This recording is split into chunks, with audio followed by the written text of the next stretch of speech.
Já nascemos filhos de Deus. Que notícia maravilhosa, né?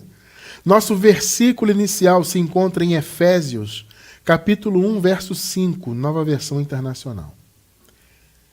Em amor nos predestinou para sermos adotados como filhos, por meio de Jesus Cristo, conforme o bom propósito da sua vontade. Que maravilha, né?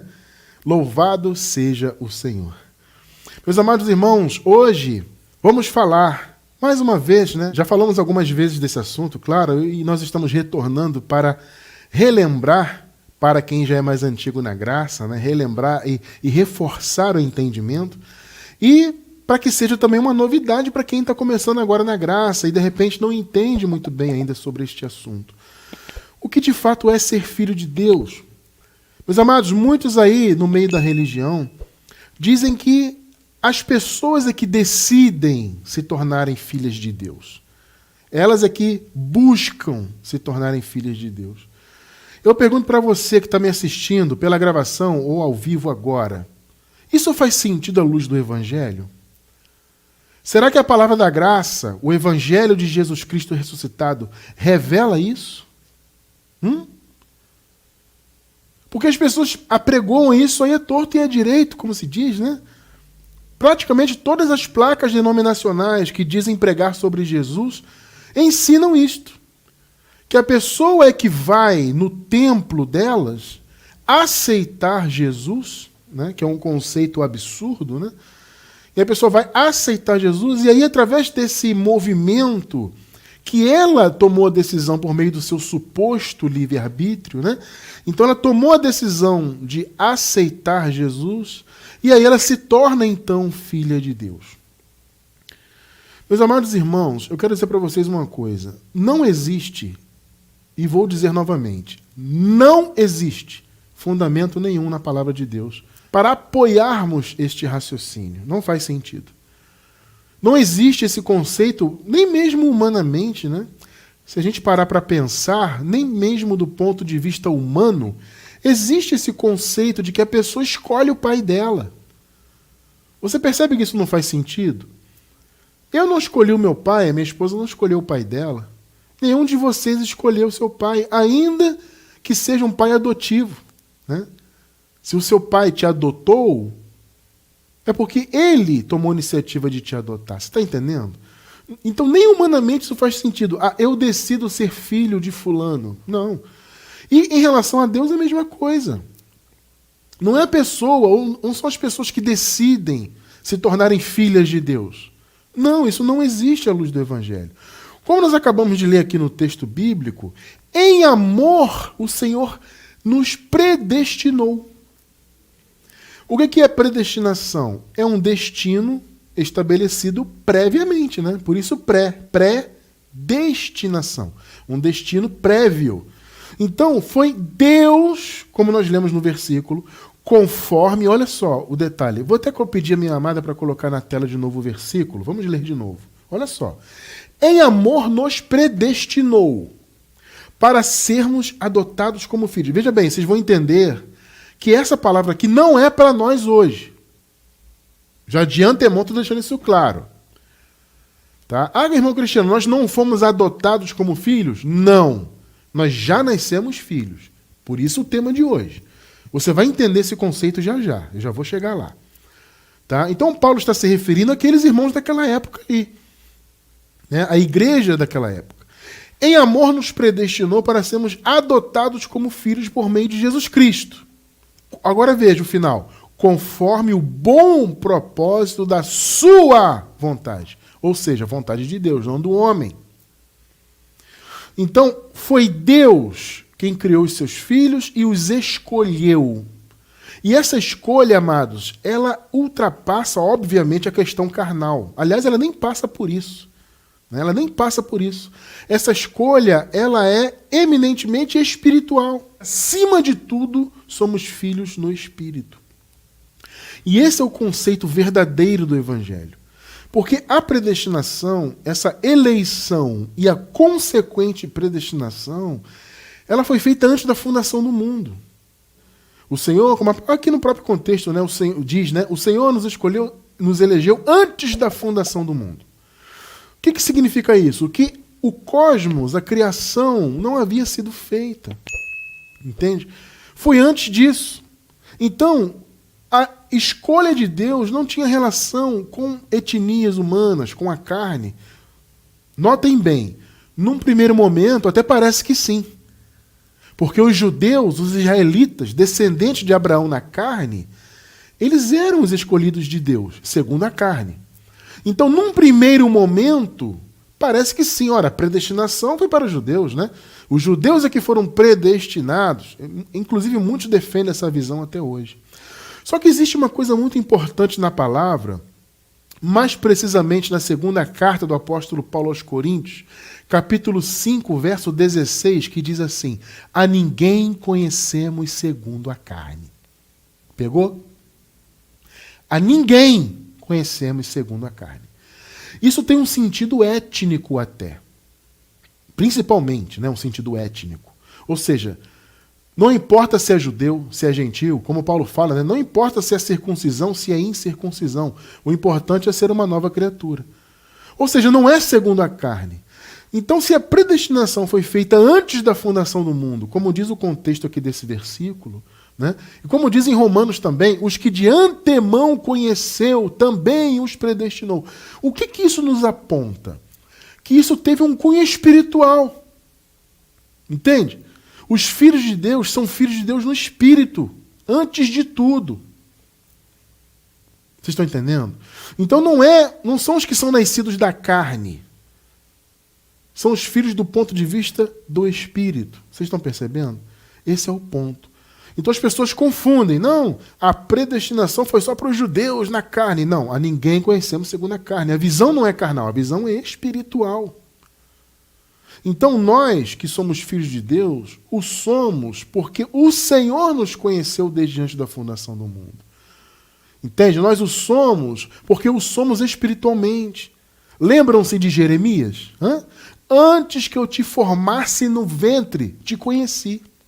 Olha que palavra que foi dada ao Jeremias. O que é antes de te formar no ventre? Ora, antes da carne. O que foi formado no ventre das nossas mães foi a nossa carne. Então, antes que eu te formasse no ventre, eu te conheci.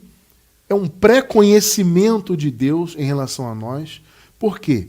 Porque a predestinação foi espiritual. A visão é espiritual. Mais uma vez eu vou dizer, a ninguém conhecemos segundo a carne. Então esquece essa questão de carne, etnia, se é judeu, se é grego, se é romano. Isso não importa. A predestinação e o novo pacto, inclusive, são coisas espirituais. Há ainda uma confusão em relação a isso, ao novo pacto, né? Porque as pessoas veem lá a profecia, no próprio livro de Jeremias, né? Sobre a nova aliança, que faz uma referência ao reino de Israel, ao reino de Judá. Então tem aquela visão carnal, tá vendo? A nova aliança também foi para o Israel da carne, né? Porque Israel estava dividido, né? Havia o reino de Israel e o reino de Judá. Então a nova aliança foi para esses dois reinos, para a união desses reinos. Até hoje tem gente que insiste com isso. Gente, isto é conhecer segundo a carne. Porque a nova aliança, apesar de haver lá a citação na profecia, né, de Jeremias, dessas duas casas de Israel e de Judá, segundo a carne, apesar disso, a visão é espiritual, porque ninguém conhecemos segundo a carne. Observe que eu estou repetindo isso várias vezes para você fixar bem na sua mente. Então a visão da nova aliança ela é espiritual. Essa junção da casa de Israel, entre aspas, e a casa de Judá, na verdade é espiritual, porque a nova aliança é um ministério do Espírito. Não é o que Paulo falou? O ministério da justiça e o ministério do Espírito. Eu vou deixar na descrição do vídeo um estudo nosso sobre essa questão dos pactos, do pacto eterno. Nesse estudo nós falamos mais profundamente sobre essa questão da aliança nova em relação à carne e ao Espírito. É um estudo muito interessante.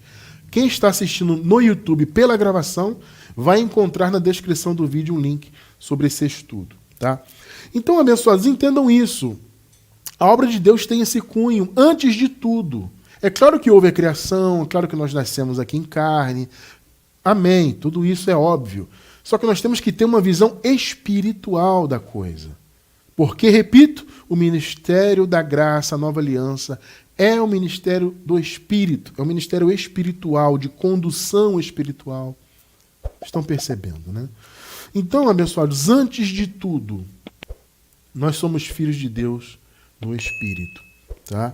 Então, não era o judeu que era nascido descendente de Abraão na carne que era o filho verdadeiro. Vamos constatar isso na palavra? Hebreus 12, 9. Observe o detalhe desse trecho aqui. Além do que, tivemos nossos pais segundo a carne. Obviamente, né? Todos nós tivemos pai e mãe segundo a carne. Para nos corrigirem. E nós os reverenciamos. Não nos sujeitaremos muito mais ao Pai dos Espíritos para vivermos? Observe esse ponto. Pai dos Espíritos.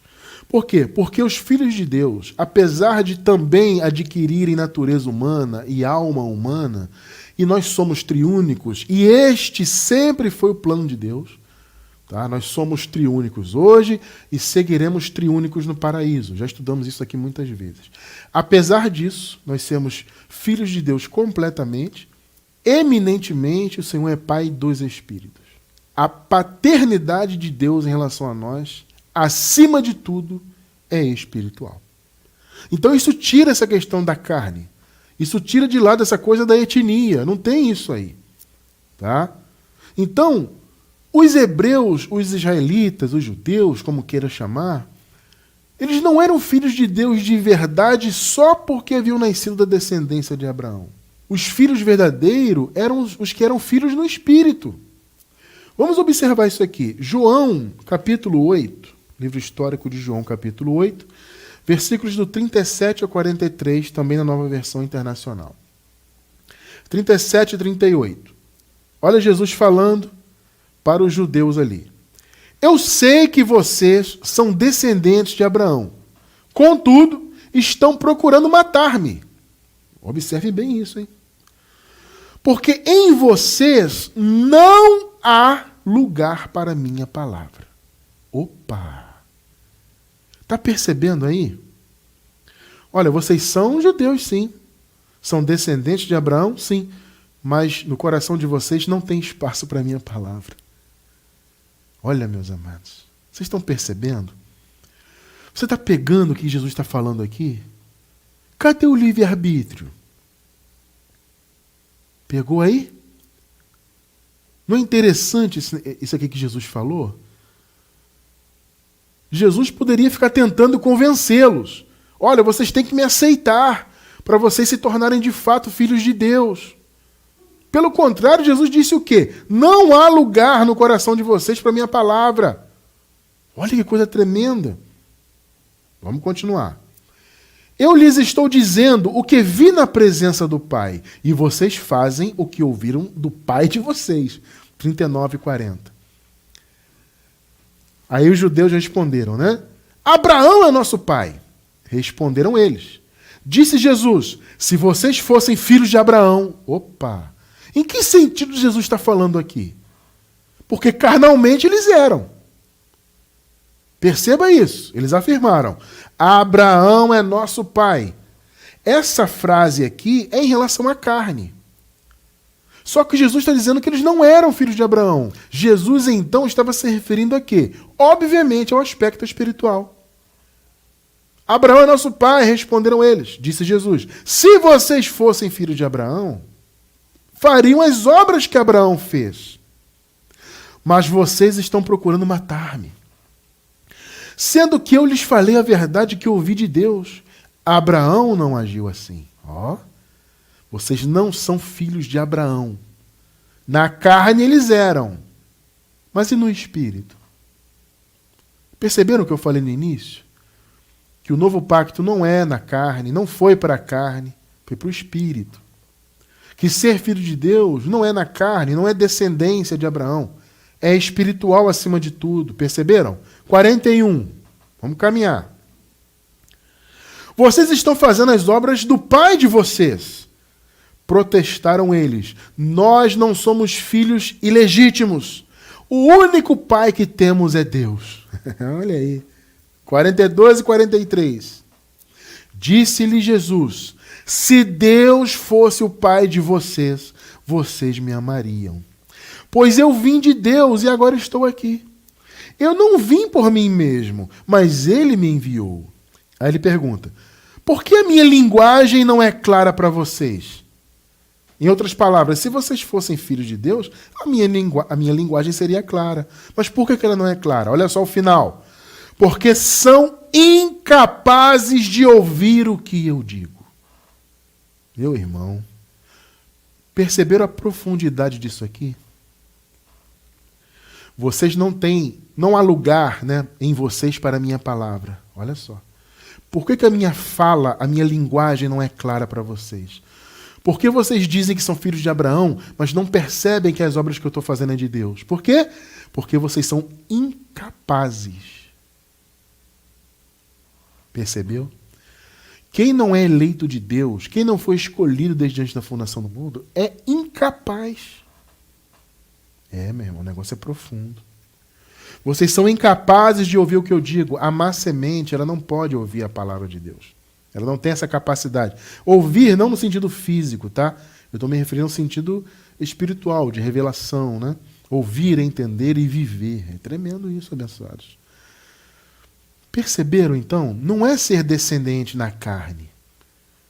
O pacto da graça não é para a carne, não foi para a carne, né? Foi para o Espírito. A filiação, a predestinação foi antes da fundação do mundo. Então ela foi no Espírito. Aí isso aqui se encaixa perfeitamente com o que o apóstolo Paulo disse sobre os israelitas. Romanos 9, versículos do 6 ao 8. Observem bem o detalhe aqui.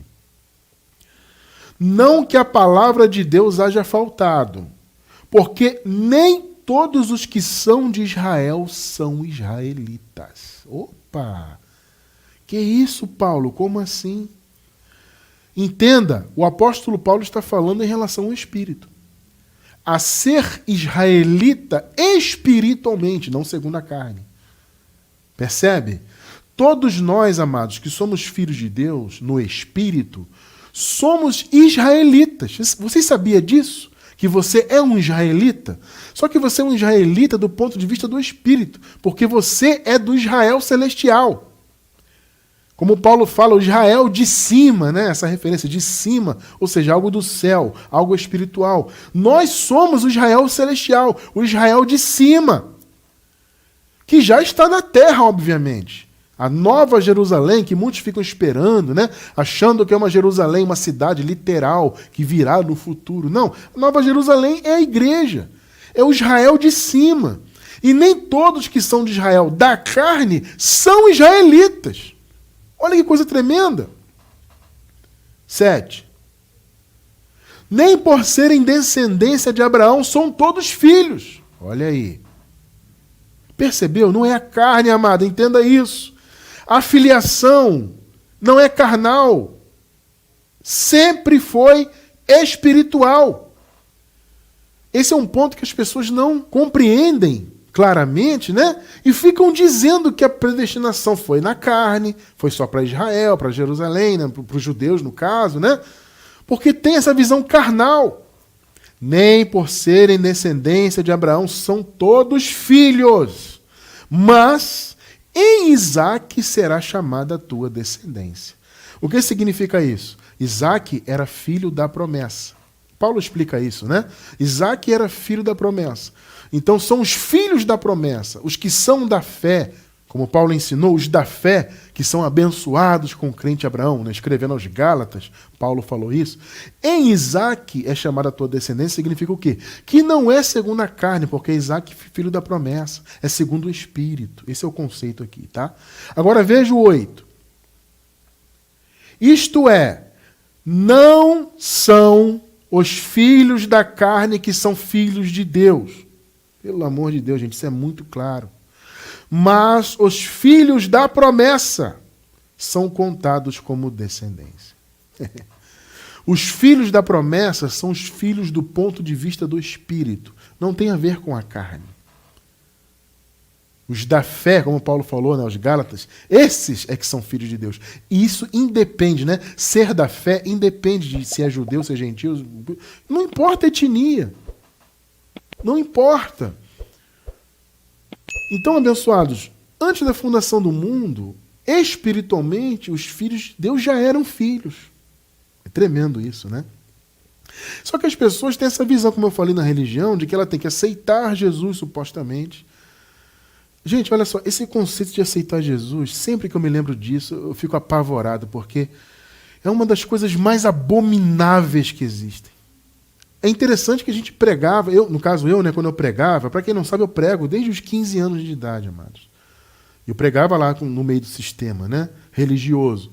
E muitas das vezes eu preguei, e eu era orientado, né, algumas vezes eu fui orientado pelos pastores ali na época, até pela minha própria mãe. Minha mãe deve estar assistindo, aí certamente minha mãe está assistindo ao vivo, ela deve se lembrar.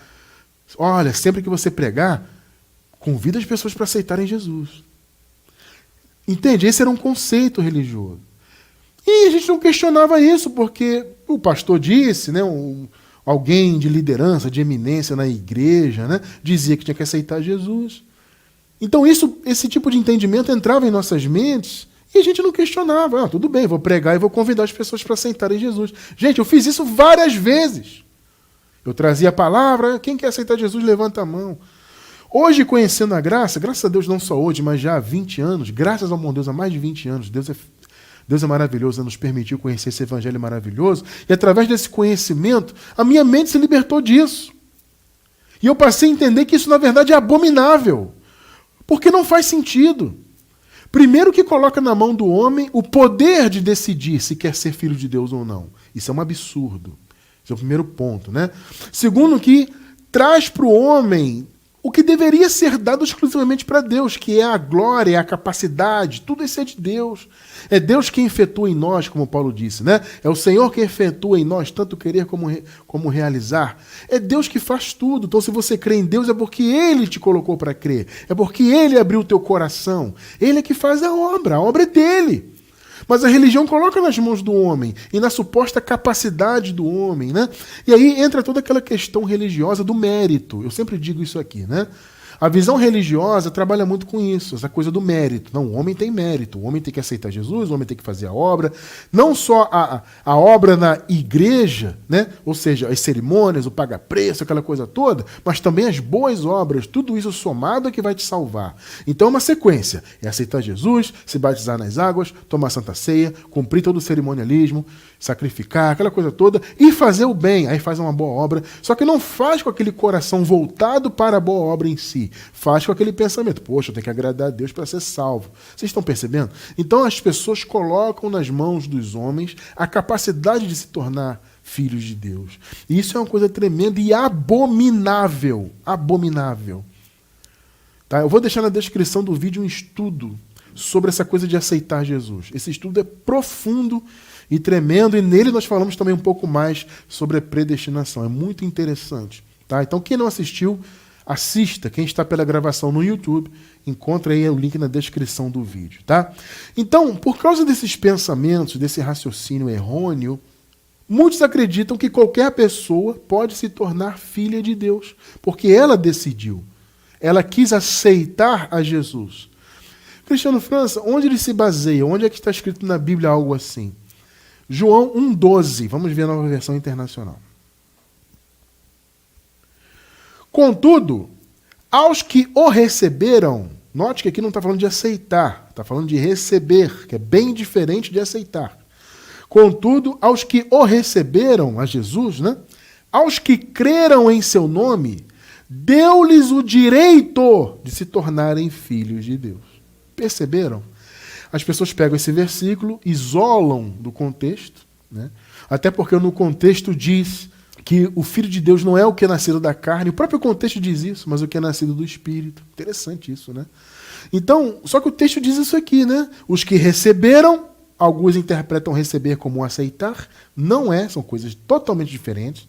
Aí dizem, os que creram em seu nome. Tá vendo, meu cristiano? Tem que crer para ser filho. Então a pessoa tem que usar o livre-arbítrio dela para aceitar Jesus e se tornar filho. Então ela não é filha, ela se torna. Percebeu? É um raciocínio que faz sentido? Olha, bem superficialmente, sim. Se você não se aprofundar, aquilo que eu falei, né? As pessoas na religião, elas não se aprofundam.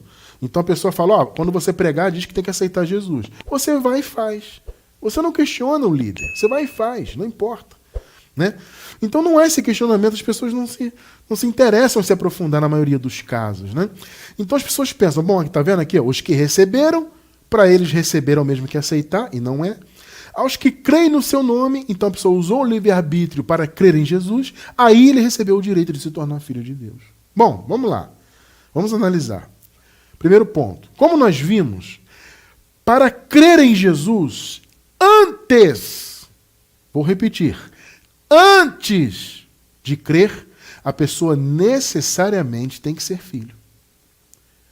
É o que eu já expliquei algumas vezes aqui. E nesse estudo aí sobre o aceitar Jesus, eu também falei sobre isso. Eu vou relembrar rapidamente. Não é o crer que te leva a ser filho. É o contrário. É o ser filho que te leva a crer. Percebeu o ponto? Esse é o ponto. Vou repetir. Não é o crer que te torna filho. Mas, Cristiano, o texto diz aqui que eles receberam o direito de se tornarem filhos de Deus. A gente vai chegar lá. Não é o crer que te torna filho. É o ser filho que te leva a crer. O que você viu comigo aqui no início? O que Jesus falou? Olha, a palavra não penetra em vocês. Vocês dizem que são filhos de Abraão, mas vocês não são, espiritualmente falando, né? Eles eram na carne. Eles, inclusive, disseram, não, Abraão é nosso pai. Jesus falou, se vocês de fato fossem filhos de Abraão, se fossem espiritualmente, vocês não me rejeitariam. Vocês são incapazes, lembra-se que Jesus falou isso? Nós lemos aqui agora. Vocês são incapazes de ouvir o que eu digo. Então, amado, não é a pessoa que decide. Entendeu? Ela tem que ser filha de Deus de antemão. Você está entendendo? Então não é você decidir crer e você se torna filho. Não. Você é filho e aí, consequentemente, você tem a capacidade de receber o Senhor. De crer na sua palavra, no seu nome, como diz aqui no texto, né? Então, o sistema religioso inverteu os polos, vamos dizer assim, né? Eles inverteram tudo. Você tem que crer para ser. Baseados em um versículo. Eles isolaram todo o contexto. Nós lemos aqui no próprio livro de João, no capítulo 8. Aliás, no próprio livro de João, também no capítulo 10, Jesus disse, vós não credes porque não sois das minhas ovelhas. Ou seja, vocês não são filhos. Por isso vocês não creem. Não é porque vocês têm livre-arbítrio e decidiram que não querem acreditar em mim. Não, vocês não são meus filhos. Pegou? Então a gente não pode inverter a visão. Antes é filho, aí, consequentemente, a pessoa crê. Ou pelo menos ela tem essa capacidade dentro dela de crer. Entendeu? Mas, irmão Cristiano, tudo bem, eu entendi isso aí. Realmente está muito claro. As pessoas, para crerem, têm que ser de antemão filhas. Né? E, claro, espiritualmente falando. Mas essa questão de se tornarem, né? Receberam o direito de se tornarem. Os filhos de Deus, se a gente pensar que os filhos são filhos no espírito antes de tudo, então os filhos já não nascem filhos? Essa é uma boa questão, né?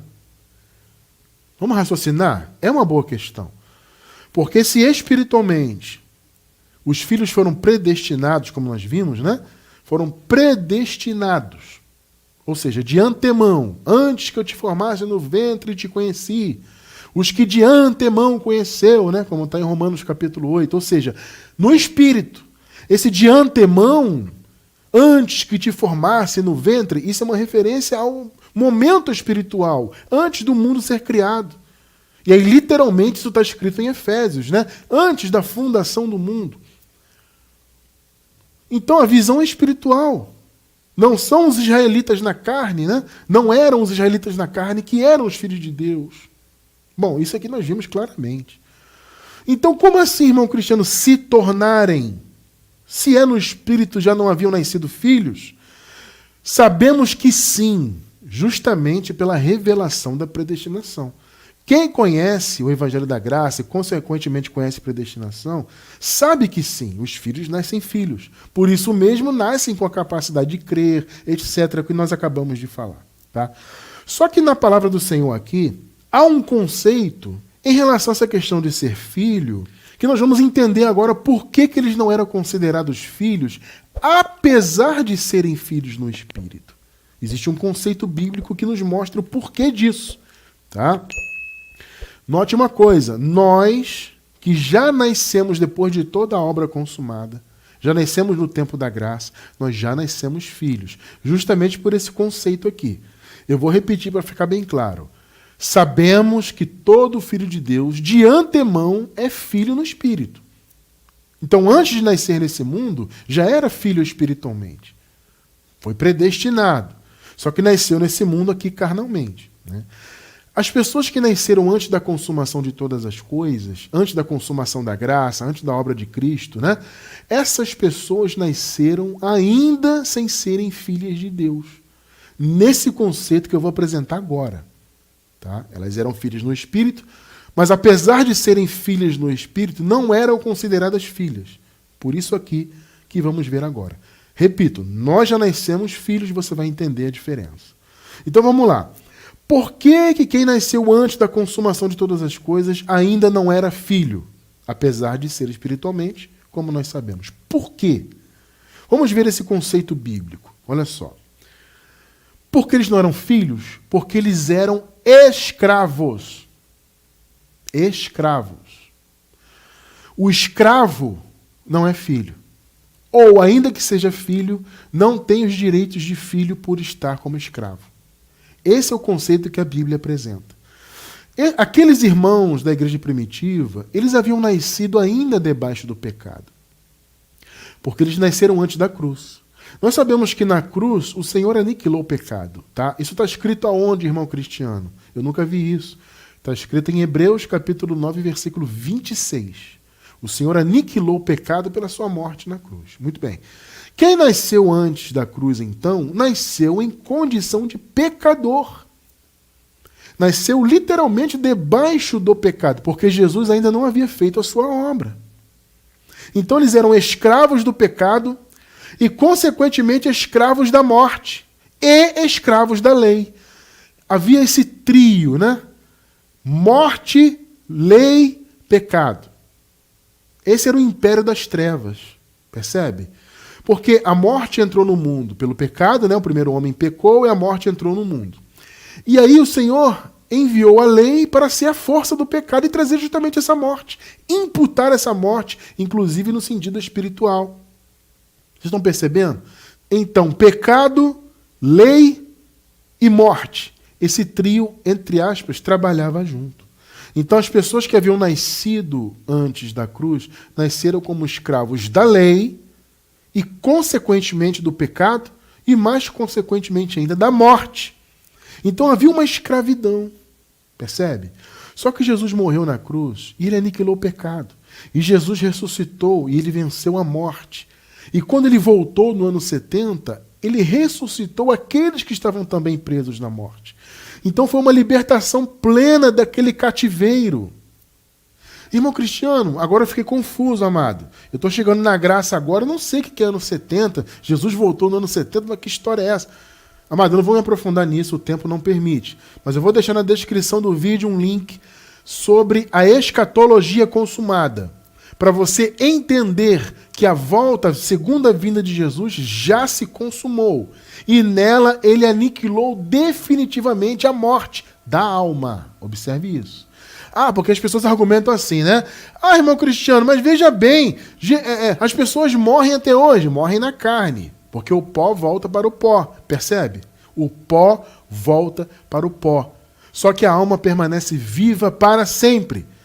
Então, o que morria, de fato, não era o pó, porque o pó o lugar do pó é o pó mesmo. Essa carne nossa é pó. Agora, o que morria antes de Jesus aniquilar a morte para os filhos de Deus eram as almas dos filhos de Deus, que ficavam presas no Hades, no lugar dos mortos naquela época. Jesus acabou com essa condição. Então, nós chamamos de condição de morte. Todas as pessoas que nasceram antes da segunda vinda de Jesus nasceram ainda em condição de morte, ou seja, nasceram e viveram à mercê da morte da alma. No ano 70, o Senhor, ao retornar, ele trouxe o seu reino e trouxe a ressurreição definitiva. Então, a partir daquele momento, todos os filhos de Deus passaram a estar em condição de vida, ou seja, foram libertos totalmente daquela escravidão. Mais uma vez, eu não posso me aprofundar nessa questão, gente, de ano 70, da segunda vinda de Jesus, porque o tempo não permite. Você vai ter que estudar se você não conhece isso, tá? Mas continue conosco, ainda que você estranhe algumas coisas que eu vou falar aqui, continue conosco para você aprender esses pontos de hoje. E depois você se aprofunda na questão do ano 70, tá? Então, muito bem, abençoados, havia essa questão da escravidão. Por isso eles não eram considerados filhos, apesar de serem filhos no Espírito. Gálatas 4, versículo 1. Digo, porém, que, enquanto o herdeiro é menor de idade, em nada difere de um escravo. Olha só, ele é herdeiro? É. Mas aqui Paulo usa a expressão menor de idade. Por quê? Porque essa é uma figura de quem estava submetido à lei. Paulo fala assim, né? Quando éramos meninos, estávamos submetidos à escravidão, né? Quando éramos meninos. Por quê? Essa expressão significa o quê? Nós éramos conduzidos por um tutor. Então nós éramos meninos espiritualmente falando, né? Então, enquanto o herdeiro é menor de idade, ou seja, enquanto é menino, em nada difere de um escravo. Ou seja, ele é filho, ele é dono de tudo, como diz aqui no final, né? Embora seja dono de tudo. Ou seja, os filhos de Deus são donos da promessa. E nessa época aqui da igreja primitiva, eles também eram donos das promessas de Deus. Só que eles estavam como escravos, porque eram menores de idade. Vocês estão percebendo o ponto? Então, o que houve? Houve primeiro a libertação da lei. Os filhos de Deus foram libertos da lei. Vocês estão percebendo? O Paulo fala isso escrevendo aos Romanos, né? No capítulo 7, fomos libertos da lei, libertos daquilo em que estávamos retidos. Paulo não fala isso? Ou seja, essa foi a primeira libertação. Foi a primeira escravidão que caiu, foi a da lei e, consequentemente, do pecado, porque a lei que era a força do pecado. Então, uma vez que o Senhor aniquilou o pecado, ele aniquilou, cumpriu a lei. Por isso que o fim da lei foi Cristo. Ou seja, o tutor, como nós estudamos recentemente, né? O tutor, o aio, em algumas versões em português, era esse condutor. Esse tutor, esse aio, era a lei. E a lei era a força do pecado. Então, o Senhor veio para ser o fim da lei. Então, esse tutor acabou em Cristo. Consequentemente, o pecado foi aniquilado. Vocês estão percebendo? Essa foi a primeira libertação. Foi a primeira escravidão que caiu por terra. Gálatas 4, versículos do 4 ao 7, nova versão internacional também. Mas, quando chegou a plenitude do tempo, Deus enviou o seu Filho, nascido de mulher, nascido debaixo da lei, a fim de redimir os que estavam debaixo da lei, para que recebêssemos a adoção de filhos. Observe bem, a lei tinha que cair. O Senhor Jesus precisava cumprir a lei para que ele se tornasse o fim da lei. De modo que aqueles que estavam debaixo da lei, não só no sentido de cumpri-la, como era o caso dos judeus, mas também no sentido de estar debaixo do pecado, e aí isso inclui toda a humanidade, todos esses foram redimidos, redimidos dessa escravidão da lei. Aí Paulo fala, para que recebêssemos a adoção de filhos. Então, eles só poderiam ser, entre aspas, adotados como filhos, se primeiro essa escravidão caísse. Percebe? Essa questão da escravidão é o que não permitia com que eles fossem considerados filhos, apesar de serem filhos no Espírito. É aquilo que Paulo falou. Pode ser dono de tudo, mas enquanto é menino, ou seja, enquanto está submetido ao tutor, que era a lei no caso, em nada difere de escravo. Então, se é escravo, não era considerado filho. Vocês estão entendendo o ponto aqui? 6 e 7, vamos lá. Porque vocês são filhos, Deus enviou o Espírito de seu Filho aos seus corações, o qual clama Abba, que significa pai. Veja, a expressão Abba, pai, não existe. Irmão Cristiano, eu vejo as pessoas falarem Abba Pai. Gente, a palavra Abba, ela já significa pai, no hebraico. Então, o Espírito clama Abba. O que é Abba? Abba é a palavra pai, no caso aqui se referindo a Deus. E a palavra Abba, inclusive, ela tinha um sentido carinhoso até de se referir ao pai. Então, o Senhor enviou o seu Espírito aos seus corações, Paulo falando para eles naquela época ali, e esse Espírito faz com que clamemos o quê? Abba, vírgula, que significa pai. A vírgula aqui tem essa função, tá? Não é para você dizer a expressão Abba Pai, porque você estaria falando pai duas vezes, o qual clamamos pai, pai. Isso não faz sentido, gente, porque Abba já significa pai, e repito, até num sentido carinhoso, eu diria, tá? Então, nós clamamos o quê? Abba, vírgula, que significa pai. Esse é o sentido aqui, tá? Muito bem, vamos continuar. Assim, você já não é mais escravo. Pegou aí? Mas filho. Perceberam a intenção de Paulo aqui? Olha, enquanto você é escravo, você é dono de... Pode ser filho, sendo dono de tudo, mas você não tem diferença de escravo. Então Paulo está dizendo, olha, o Senhor já aniquilou a lei, já nos libertou da lei, já nos redimiu da lei. Então nós não somos mais escravos, somos filhos. Percebeu? Então a primeira libertação foi em relação à lei.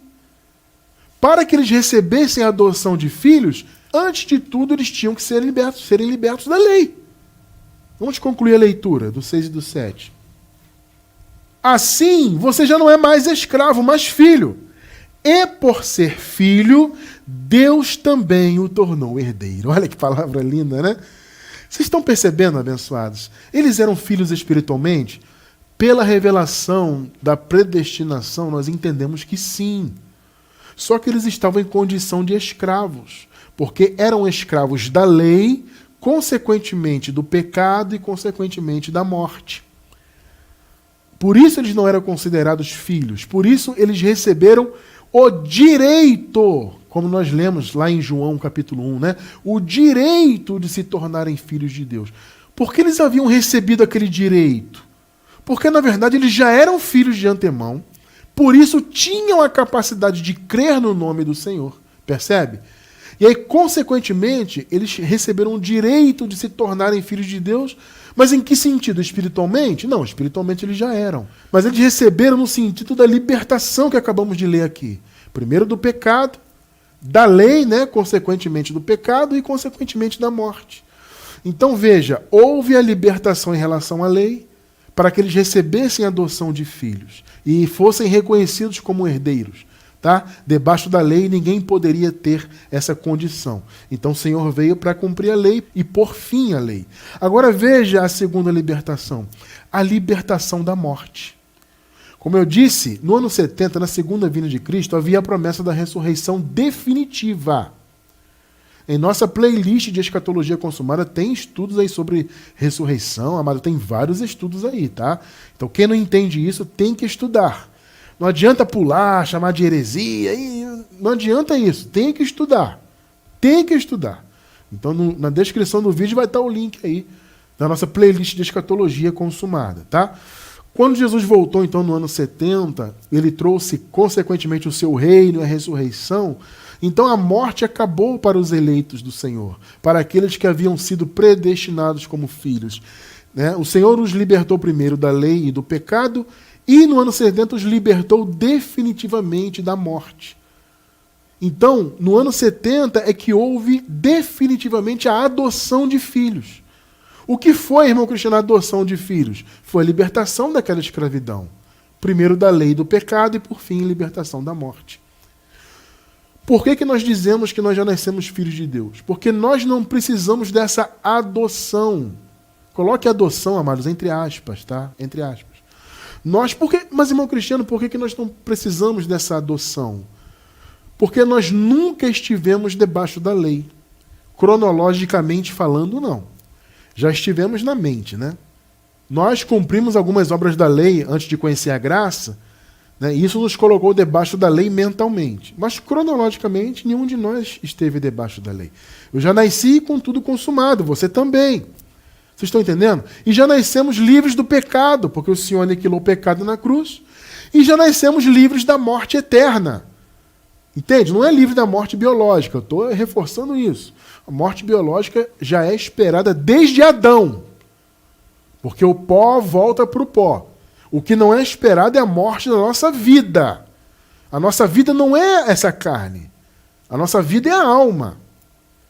Então o que não é esperado é que a alma do Filho de Deus seja destruída. Isso não faz sentido. Então o Senhor acabou com essa morte, que seria a morte definitiva, né? Porque a destruição da alma é a não existência eterna. Então o Senhor Jesus acabou com essa condição, quando Ele trouxe a ressurreição dos mortos. Então os filhos ressuscitaram para a glória eterna. E nós já nascemos então em condição de vida eterna. Nós não morremos, entenda isso. Essa notícia é tremenda, né? Você não morre, o seu pó vai voltar para o pó, mas você vai seguir vivo no paraíso com o corpo glorificado. Essa é a promessa. Então, quem viveu antes da cruz, e a igreja primitiva viveu, nasceu e viveu não só antes da cruz, mas antes da vinda de Cristo também, aquelas pessoas estavam em condição de morte, ainda estavam à mercê da morte. Então, primeiro foram libertas da lei e, consequentemente, da condenação do pecado. E depois foram libertas da morte na vinda de Cristo. Romanos 8, 23, nova versão internacional. E não só isso, mas nós mesmos, que temos os primeiros frutos do Espírito, gememos interiormente, esperando ansiosamente a nossa adoção como filhos, a redenção do nosso corpo, ou seja, a libertação da morte. O que é o corpo? O corpo aqui é um símbolo de morte.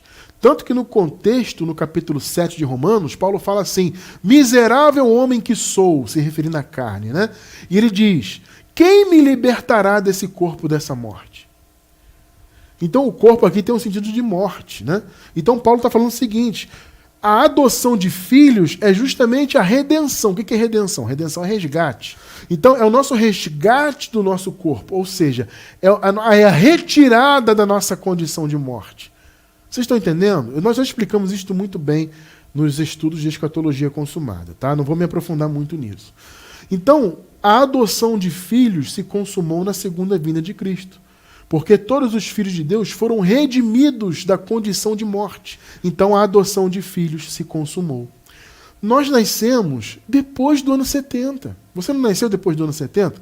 Observe, não é 1970. Muitas pessoas já me perguntaram isso. Ué, meu Cristiano, 1970? Jesus voltou em 1970? Gente, pelo amor de Deus, não, é o ano 70. Antes do primeiro século, antes do fim do primeiro século da era cristã. Foi no ano 70 que Jesus retornou, tá? E trouxe o seu reino, trouxe a ressurreição e consumou todas as coisas. Aqui, quando Paulo escreveu isso aqui, eles estavam antes do ano 70. Por isso que ele disse: nós esperamos ansiosamente a adoção de filhos. Por quê? Porque eles sabiam que na segunda vinda de Cristo, a morte da alma iria acabar. Não haveria mais morte para os filhos de Deus. A alma dos filhos de Deus, as almas, né, não ficariam mais presas no lugar dos mortos. Essa era a redenção em relação ao corpo, porque o corpo era um corpo mortal.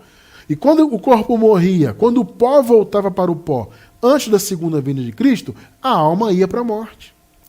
Então eles aguardavam ansiosamente que Jesus voltasse para que aquela condição de morte, aquela escravidão em relação à morte acabasse. Aí aconteceu de fato a adoção de filhos. Por quê? Porque a condição de escravo terminou. Entendeu o ponto? Então eles eram filhos, sempre foram filhos no espírito, só que no mundo, antes da vinda de Cristo, todos estavam em condição de escravidão, do pecado, da lei, e antes da segunda vinda de Cristo, escravidão da morte. Essas escravidões acabaram. E quando nós nascemos nesse mundo, eu nasci em 1977, né? Então já nasci quase 2000 anos depois da consumação de todas as coisas, né? Todos nós nascemos em uma era posterior, muito posterior à consumação de todas as coisas. Por isso já nascemos filhos, percebem? Nós não precisamos daquela adoção. A adoção foi para quem estava debaixo do pecado, debaixo da lei e submetido à morte. Nós já nascemos em condição de vida eterna. Percebe? Por que já nascemos assim? Porque antes da fundação do mundo, o Senhor já nos havia predestinado espiritualmente, como filhos dele. Só que a nossa diferença para a igreja primitiva é que nós não passamos por aquela transição. Entende? Então eles foram adotados, nós já nascemos filhos de Deus. Por quê? Porque antes mesmo de nascermos na carne, espiritualmente, já éramos filhos dele. Vocês estão entendendo o ponto? Isso é maravilhoso entender isso.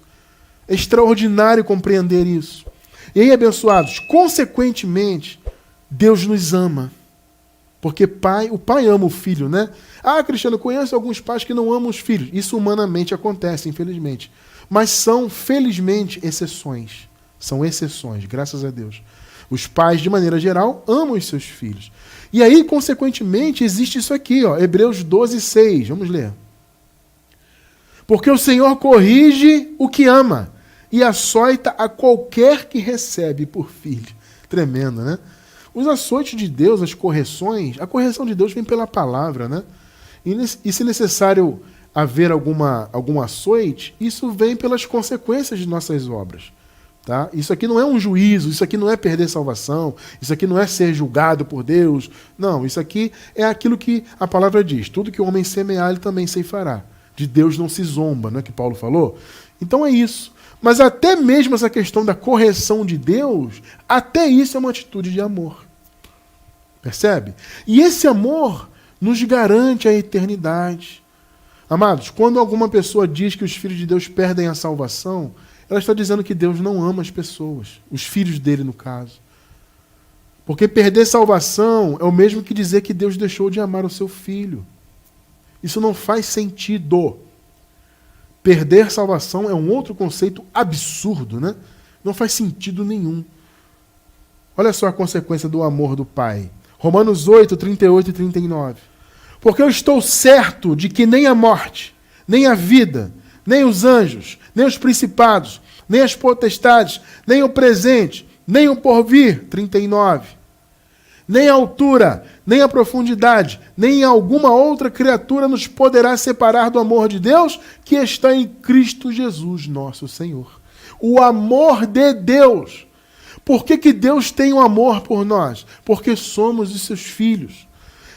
Nós lemos lá no início, em amor nos predestinou, como está lá na Nova Versão Internacional, né? Em amor nos predestinou.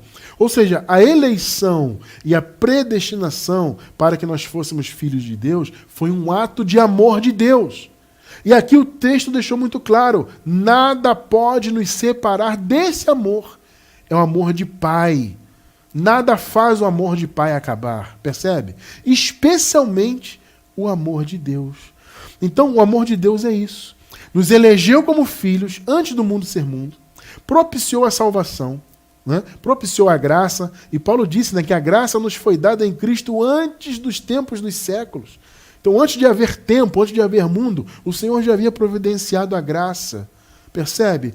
Por que isso? Por que ele preparou a adoção de filhos para aquelas pessoas daquela época? E por que ele nos permitiu nascermos já como filhos? Por quê? Porque ele nos amou desde antes da fundação do mundo. E amou com amor de pai. Vocês estão entendendo? Percebe hoje o que é ser filho de Deus? É ter sido eleito por ele, predestinado em amor. E esse amor é para sempre. Aqueles irmãos da igreja primitiva foram adotados, passaram pela adoção de filhos, né? Foram libertos de toda aquela escravidão. E nós já nascemos filhos de Deus, graças a Deus. Quero encerrar com Filipenses 4, 20. Ora, a nosso Deus e Pai. Repete aí. Deus e Pai. Deus e Pai. Seja dada glória pelos séculos dos séculos. Amém. Graças a Deus. Louvado seja o Criador de todas as coisas. Louvado seja Deus porque somos os seus filhos. Louvado seja Deus porque Ele nos criou, Ele nos predestinou e antes da fundação do mundo nos amou. Sabe, para que hoje nós nascêssemos já em condição de vida eterna. Essa é a nossa condição. Já nascemos filhos de Deus, já nascemos vivos para sempre, para a honra e glória do Senhor. Amém.